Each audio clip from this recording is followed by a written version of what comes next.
Lo dijo en la primera hora. Muy bien, seguimos 7:34. Esto es a primera hora por Sonorama, la gran señal nacional. Una de las noticias más importantes de la semana, fuera de los avatares, de la política, de lo que está pasando a nivel de la Asamblea, el trámite del juicio político al presidente, las negociaciones para elegir nuevas autoridades el próximo domingo, etcétera. En medio de todo esto, el día miércoles hubo la suscripción del acuerdo comercial entre los gobiernos de Ecuador y de China. Hay un acuerdo comercial entre los dos países que debe pasar por el filtro de la Corte Constitucional una vez que esté firmado y luego pasar por la ratificación de la Asamblea Nacional porque así lo manda la Constitución.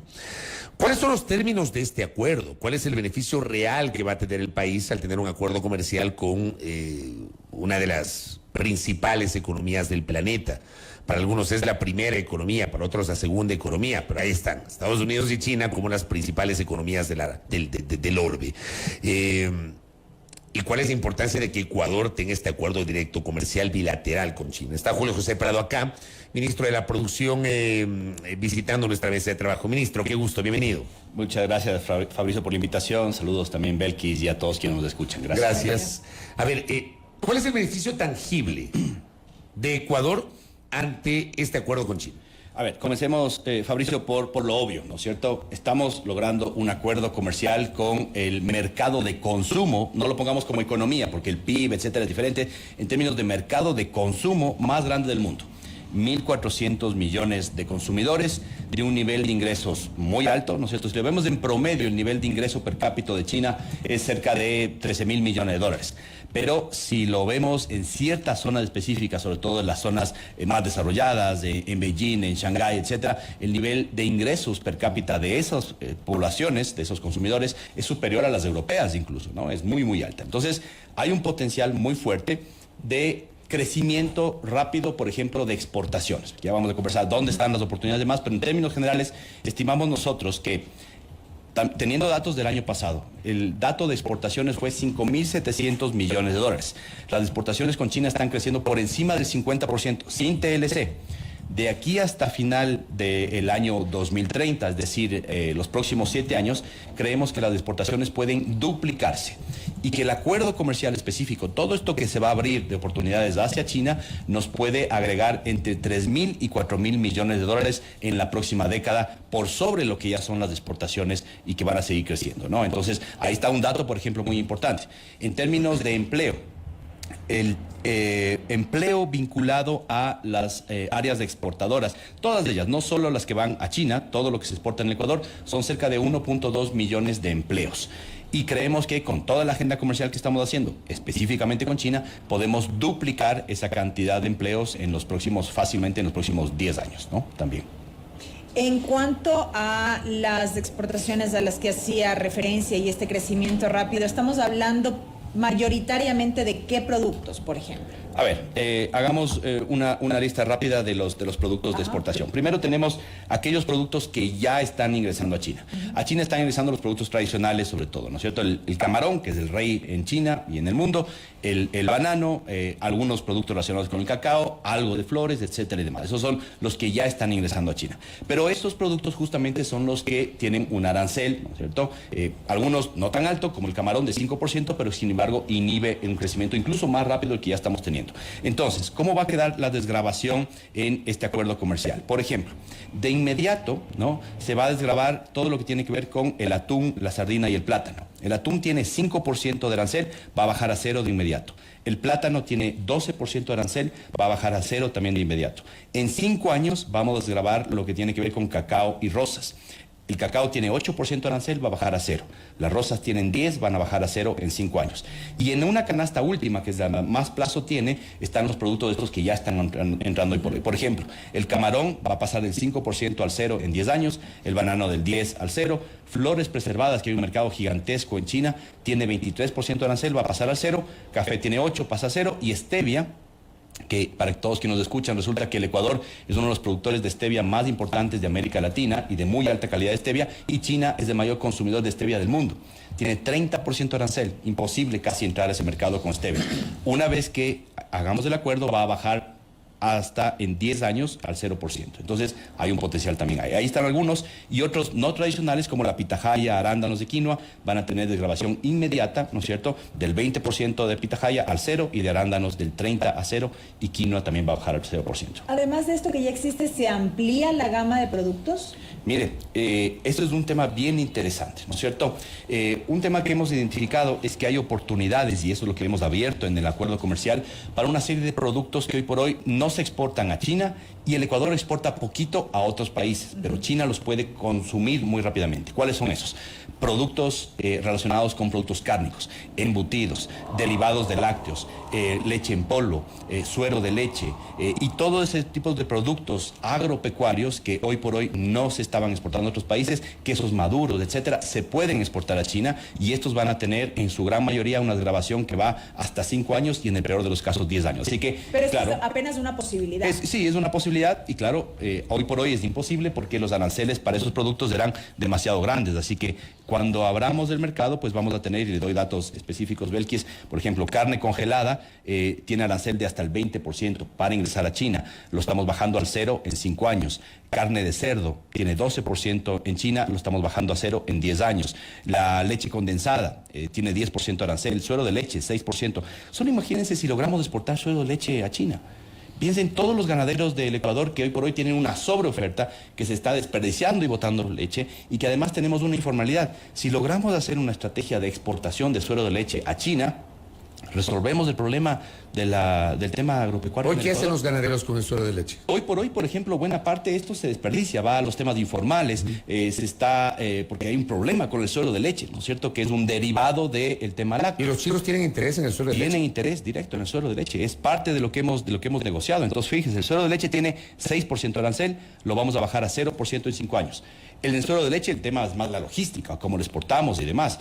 Así que ese es un tema que tenemos que ir pensando. Yogurt, Fabricio, yogurt, mantequilla. La mantequilla tiene 20% de arancel y va a pasar al 0% en 5 años, etcétera, etcétera, ¿no? Entre otros productos de la Sierra Central, por ejemplo, como decíamos, como la quinoa, hay interés muchísimo. Bueno, la pitahaya, yo le aseguro que en 3 años la pitahaya ecuatoriana se va a tomar el mercado de China, que también es el más grande del mundo, porque recién acabamos de abrir la primera exportación hace un mes, pero con arancel del 20%.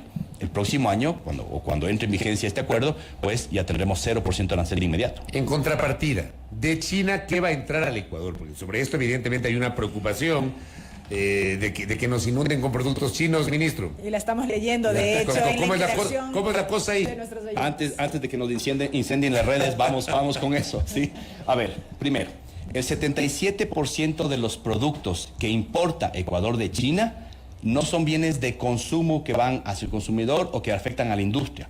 Son materias primas, insumos y bienes de capital que utiliza la industria para producir más y mejor. Primer dato importante, un dato histórico, digamos. ¿Qué porcentaje dijo? 77%. 77%. ¿Qué pasa con el 23% restante? Vamos a eso. Entonces, para nosotros poder negociar con China, que es evidentemente un país en el cual no se puede competir en todas las líneas, hay altas sensibilidades, altísimas sensibilidades en algunos productos.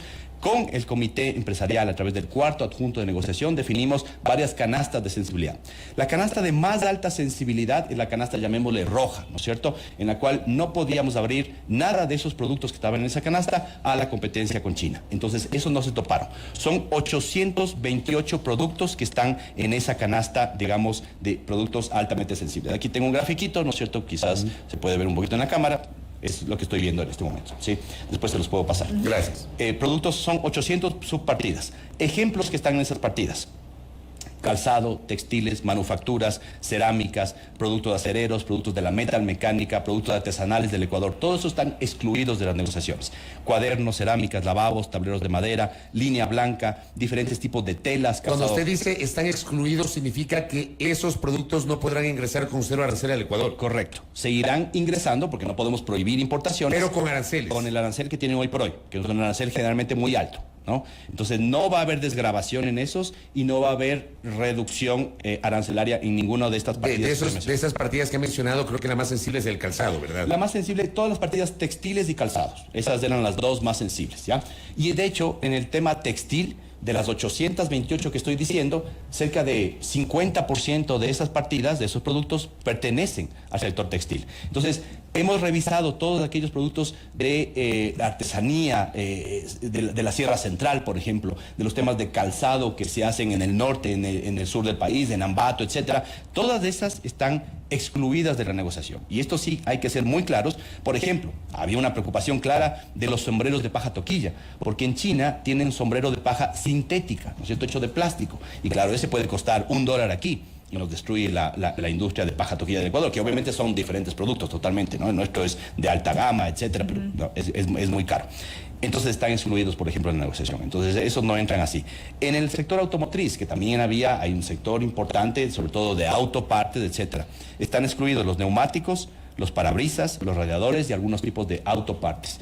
En el sector de la metalmecánica, alambres, hierros, perfiles de hierro, etcétera, que también tenemos una industria acerera importante y que requería ahí una protección en el tema de sensibilidades. Y finalmente, en el sector agrícola, quiero decir muy claramente, todos los sectores o productos de la agricultura familiar campesina, el tomate, la cebolla, todos los temas que se producen en la Sierra Central, sobre todo, están excluidos de la negociación. No van a entrar a destruir, digamos, nuestros productos de acá, el arroz, el maíz, etcétera, no son parte de esta negociación. Ministro, le quiero compartir al menos 2 comentarios de nuestros oyentes sobre este punto que estamos tratando. Nos dicen, exportará lo mejor y nos dejará lo peor para consumo nacional, ¿y a qué precio debería tenerse control? Primero, cubrir necesidades del país en cada producto y control.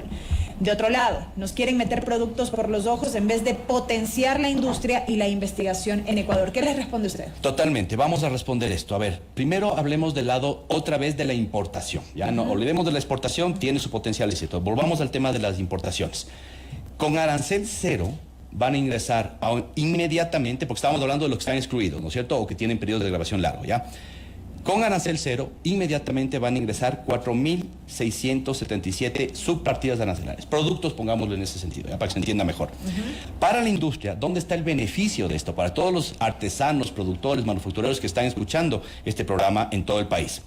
Vamos a tener 0% arancel para semillas, fertilizantes, agroquímicos, tractores que hoy por hoy pagan un arancel alto, insumos médicos, insumos veterinarios, vacunas, medicamentos, bombas hidráulicas, palas mecánicas, transformadores eléctricos, impresoras, máquinas de coser, entre más de 4.000 otros productos que van a ingresar 0% arancel de inmediato. Un error que comete la ciudadanía en general es pensar que China lo único que tiene son malos productos. Eso es un error. China lleva un proceso de industrialización y de mejora de su producción que lleva 40 años y que está atrapando a las mejores economías del mundo. Está produciendo muy alta calidad, también de productos de baja calidad como de cualquier país, pero esto le asegura que los costos de producción de la industria sean mucho menores. Y ahí está lo que decía la gente. ¿Cómo competimos? Bueno, comprando materias primas, insumos, bienes de capital, herramientas, maquinarias, mucho más baratas de lo que son hoy por hoy. 4.600 productos van a tener una disminución. Para la ciudadanía, que va a bajar de precio, ¿no es cierto? Y que va a tener menor arancel, pues le pongo una lista rápida. Ahí, teléfonos celulares, lámparas LED, accesorios de computadoras, cámaras digitales, discos duros, bicicletas, cajas registradoras, motos eléctricas, entre varios otros productos, ¿ya?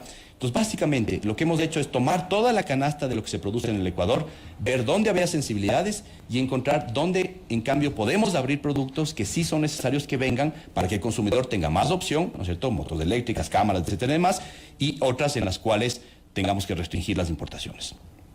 Ministro Prado, ¿qué quedó fuera, digamos, de la negociación, más allá de lo que usted nos ha dicho, las cosas excluidas? Pero, por ejemplo, hay temas sensibles. ¿Qué pasa con propiedad intelectual? ¿Qué pasa con compras públicas? ¿Y qué pasa con estándares ambientales y laborales? ¿Es cierto que quedaron estos 3 elementos excluidos de esta negociación con China?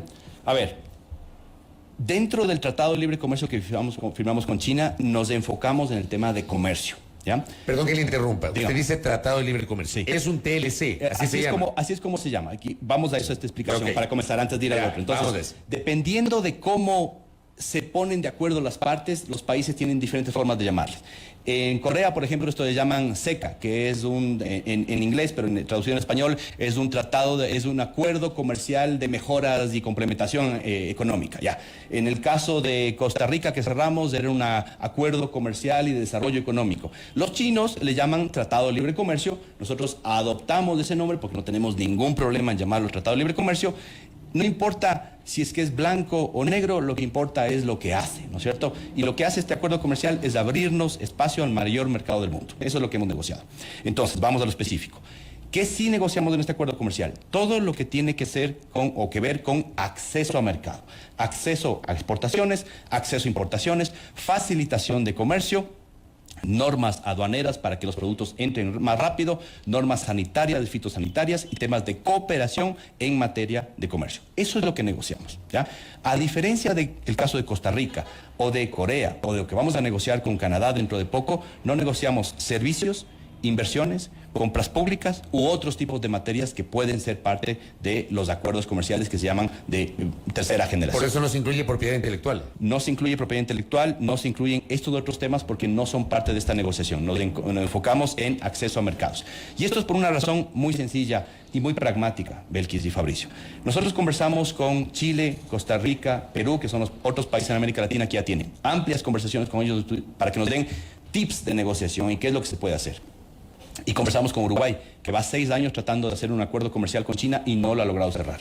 ¿Y por qué nos dijeron que nos concentremos en comercio? Porque es más fácil avanzar, a pesar de lo complicado que es la negociación, más fácil que negociar servicios, propiedad intelectual, comercio, temas de otros temas, ¿no es cierto?, que tienen que ver no solo con el comercio. Por ejemplo, temas de inversiones. Sin duda que hay irritantes de la relación relacionados con temas de ciertas inversiones estratégicas que pueden ser más complejas. Entonces, decidimos irnos por lo que es más lógico, que es acceder al mercado, pero un tema muy importante que seguro están preguntándose quienes nos ven y nos escuchan. Y esto significa que el Ecuador renuncia a la calidad, renuncia a los estándares ambientales, renuncia a eso de ninguna forma.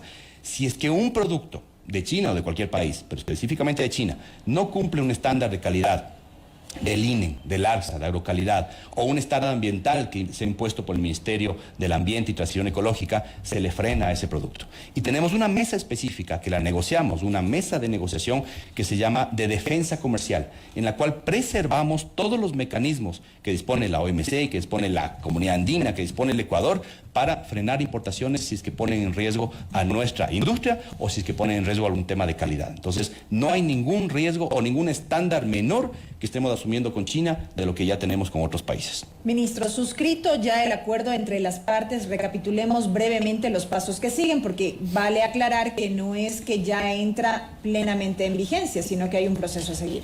Hay un proceso a seguir. Antes de responder eso, Belkis, solamente decirle a todos quienes nos escuchen, a ustedes mismos, el acuerdo comercial íntegro está publicado desde la noche que hicimos la firma, que es el miércoles de la noche, en la página web del Ministerio. Ustedes pueden entrar, de hecho, al Twitter, a redes sociales. Está todo. Eso le iba a preguntar porque me estaban preguntando acá. No, también me imagino que se preguntado. Entonces, son 915 páginas más o menos. Está todo el acuerdo comercial como tiene que ser, con todo lo que se negoció. Cada persona que quiera ver si su producto está excluido, está incluido, en cuánto se va a desgravar y demás, puede entrar en este momento a ver el análisis y bajarse toda la información. Ya. Con respecto al siguiente paso, una vez que hemos firmado este Tratado de Libre Comercio, hacemos una adecuación de textos jurídicos, digamos un informe jurídico de parte de Secretaría Jurídica de Presidencia, para que vaya a la Corte Constitucional. En unas 2 a 3 semanas podría ir a la Corte. La Corte normalmente se toma cerca de un mes en emitir su dictamen, y una vez que emite el dictamen va a la Asamblea Nacional. La Asamblea, por experiencia histórica con otros acuerdos comerciales... Perdón, la Asamblea tiene que ratificar el acuerdo comercial. Correcto, Fabricio. No puede analizarlo del punto de vista de quitar o poner cosas. No puede modificar. No puede modificar, esa es la palabra. Por eso pasa primero por el filtro del acuerdo constitucional. La Corte lo que ve es que esté de acuerdo a, sobre todo, los temas de inversiones, los temas de constitucionales, de temas... Por ejemplo, hay artículos que, si es que hay tratados relacionados con inversiones, tienen que pasar por el filtro de la Corte. Como digo, en este caso el acuerdo comercial con China no tiene temas comerciales. El tema de Costa Rica sí tiene temas de inversiones, de compras públicas y demás. Entonces la Corte seguramente, de hecho, se tomará un poco más de tiempo en Costa Rica que en China, porque el de China está enfocado en comercio. Y la Asamblea después tiene probablemente creemos que de 6 a 8 meses en los cuales ellos harán el análisis, harán un informe y lo pasarán al Pleno. Puede negarlo o puede aprobarlo, no puede cambiarlo o modificarlo. La historia de los acuerdos comerciales en el Ecuador, Fabricio, es que la Asamblea ha ratificado los acuerdos comerciales. No siempre con 100% de los votos, pero se han ratificado esos acuerdos comerciales. ¿Cuántos votos se necesitan? Me parece que esto es mayoría simple. Mayoría absoluta. Absoluta. 70. Mayoría absoluta, sí, 70. Entonces, bueno, nosotros pensamos que deberían ser ratificados todos los acuerdos comerciales. Y bueno, yo he hecho en este tiempo, antes de poder tener ya el texto, he estado en más de 6 ocasiones en comparecencias en la Asamblea, en diferentes comisiones. En la Comisión de Relaciones Internacionales estuve hace 3 semanas, en la de Soberanía Alimentaria he estado más de 3 veces, hablando sobre cuáles son los beneficios y las sensibilidades que hemos cuidado de este acuerdo comercial y de los otros. Entonces, ya ahora, Fabricio y Belkis, esto pasa del Ejecutivo, de la negociación que hemos hecho, al capítulo ya más de la Asamblea o un capítulo más político, pero yo sinceramente espero que cualquier diferencia ideológica que tengamos se la ponga a un lado y que veamos los beneficios de este acuerdo comercial. Hablando de las diferencias ideológicas, ¿qué comentario le merece a usted la postura del expresidente de la Asamblea Constituyente, Alberto Acosta Espinosa, que dice TLC con China o cómo exprimir la naturaleza, camarón, minerales, petróleo, banano, paquete de productos primarios con graves afectaciones ambientales y laborales? Extractivismo puro y duro, dice Alberto Acosta. ¿Qué opinión le merece a usted este criterio del expresidente de la Constituyente? A ver, es un criterio equivocado, ¿no es cierto? Primero, porque lo que necesitamos enfocarnos para poder tener más empleo, más desarrollo, primero es en lo que ya tenemos, en abrir mercados y permitir que a través de una estrategia de competitividad agreguemos valor en esos productos que ya estamos exportando. A ver, aquí tenemos 1.2 millones de personas enfocadas en el sector exportador. Estamos pensando que podemos duplicar la cantidad de empleo generado. ¿Qué de malo tiene eso? Y ahora, la industrialización. Yo sé que es importante la industrialización y el valor agregado, etcétera, además, muy importante. ¿Cómo lo vamos a lograr?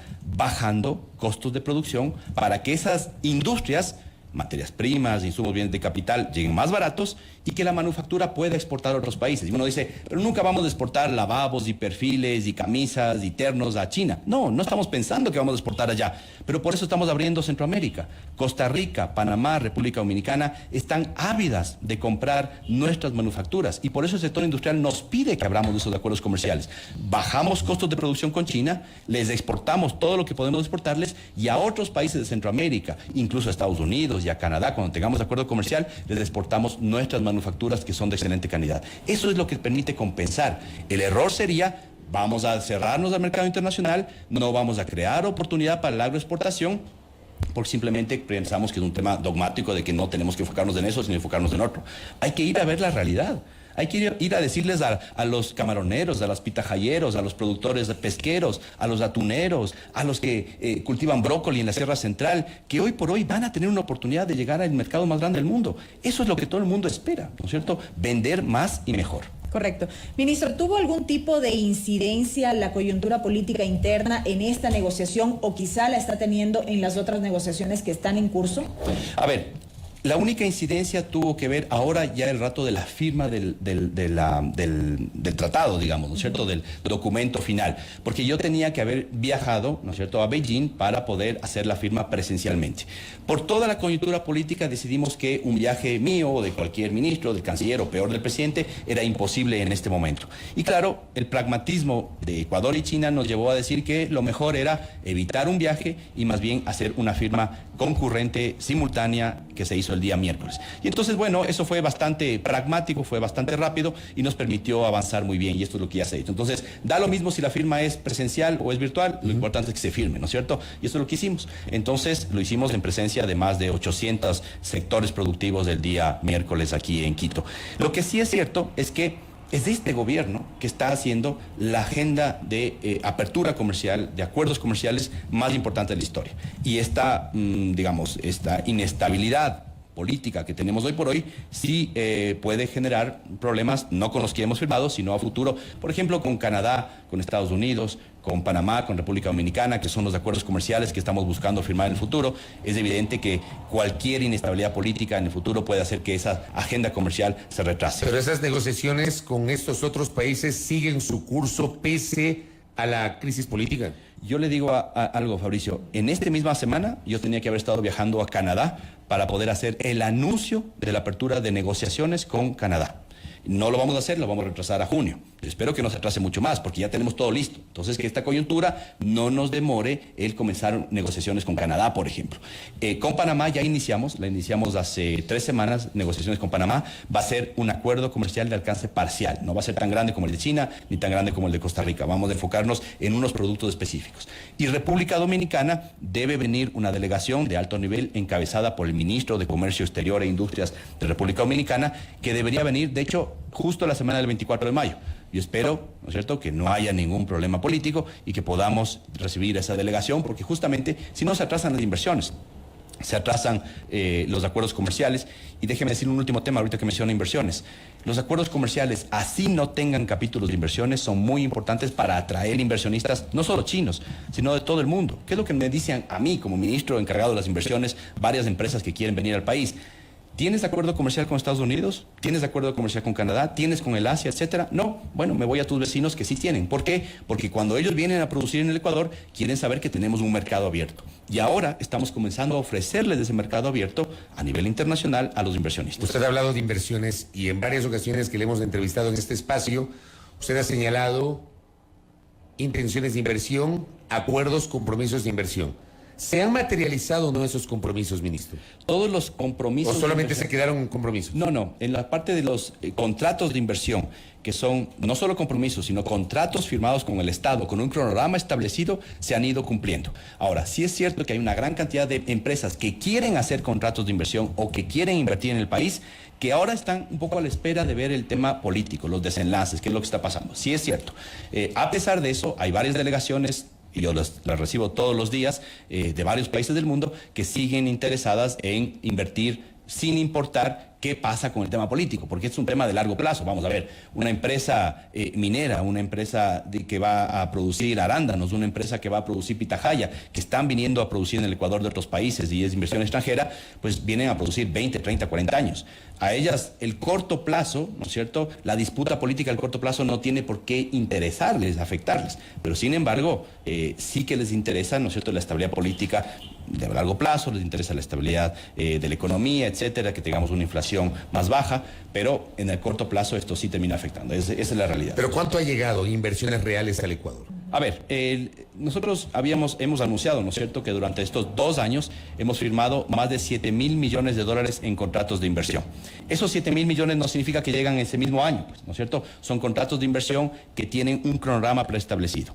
De la cantidad que se esperaba que llegue el año pasado, 2022, de esos 7 mil millones, eran 1.000 millones. Se han invertido cerca de 900. Quedó un poquito corto, en lugar de ser 1.000 millones, se invirtieron 900 en esos contratos de inversión. El resto tienen que ver con retrasos en la cadena de abastecimiento internacional o en un permiso específico ambiental, por ejemplo, que no se entregó a tiempo, cosas así, pero se van a ir haciendo. Entonces, 1.000 millones se invirtieron el año pasado de inversión local y extranjera, ¿no es cierto? Y el resto de dinero se irá invirtiendo durante los próximos cerca de 7 a 10 años. Entonces, eso es realidad.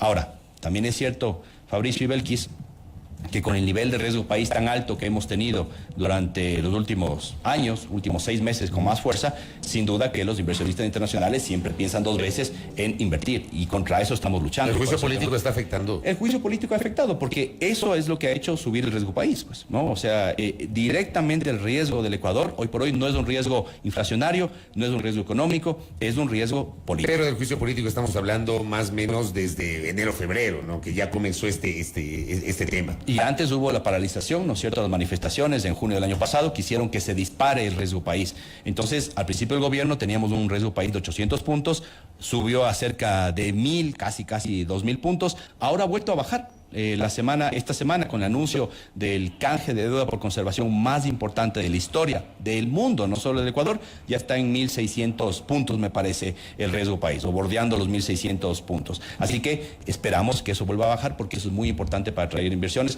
Pero hoy por hoy, Fabricio, lo que más afecta a la visión internacional de traer inversiones, etcétera, demás, sí tiene que ver con el desenlace del juicio político que sí termina afectando a todo el mundo. Ministro Prado, gracias por el tiempo, muy amable. Gracias. Muchísimas gracias. Gracias a Julio José Prado que ha estado con nosotros, ministro de la Producción, con los detalles del acuerdo comercial suscrito entre Ecuador y China. Muy amable el ministro, valoramos su presencia acá en nuestro espacio. A ver, tengo novedades, póngame la foto por favor, don Robert. Hay novedades con el Cotopaxi. Ahí se ve una fumarola ahí, una nube tremenda. Estaba revisando justamente, esa es una fotografía que me acaban de compartir. Entiendo que fue tomada en el sur de la provincia de Pichincha, norte de la provincia de Cotopaxi, de justamente la emisión de gases desde el coloso de la provincia de Cotopaxi y el Instituto Geofísico de la Escuela Politécnica Nacional señala Cotopaxi para la comunidad, observación, emisión de gases y ceniza, altura de la nube 1000 metros sobre el nivel del mar, dirección sureste. Hacia el sur se está desplazando justamente la nube de ceniza a esta hora. Esto es lo que está pasando en este momento con el volcán Cotopaxi. Justamente, les alertamos sobre aquello. Primera plana. Todas las noticias, todas las voces.